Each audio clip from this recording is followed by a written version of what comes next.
The Dalai Lama, when asked what surprised him most about humanity, answered, "Man, because he sacrifices his health in order to make money. Then he sacrifices money to recuperate his health.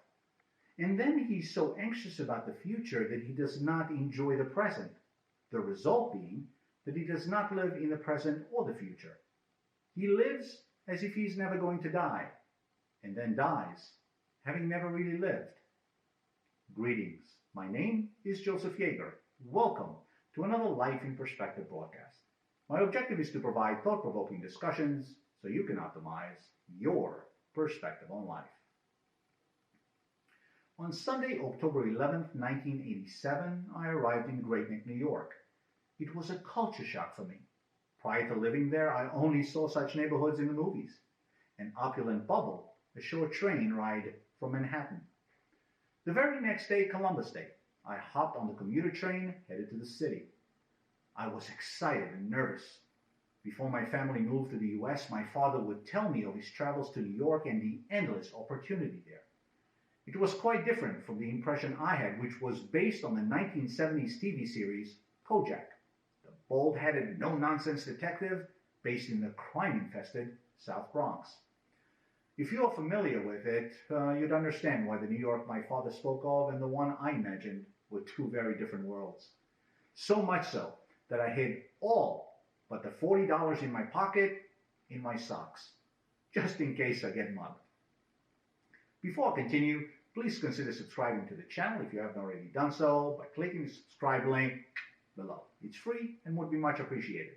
You may also follow me on Facebook, Instagram, and Twitter. Stepping out into the streets of Manhattan on a crisp October morning and during rush hour was like nothing I'd ever witnessed. A sea of people flowed out of Pennsylvania Station into the already bustling 7th Avenue. Naturally, as all first-timers to New York City, I couldn't help but look up at the skyscrapers lining the streets all the way down to the horizon. It was surreal. The pace was relentless and the energy was electric, but for me, it felt like it had no soul. As if people were chasing something, only visible to them. It was a whirlwind day. I visited Times Square, Rockefeller Center, Wall Street, the World Trade Center, and attended a hockey game at Madison Square Garden before heading home. It was a day I will never forget. The following Monday was October 19th. The stock market plunged about 22% that day, and when I got home that night, I thought somebody died.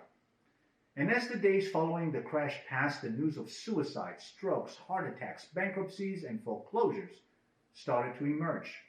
The bubble apparently burst. At the time, I knew little of the impact financial markets had on people's lives.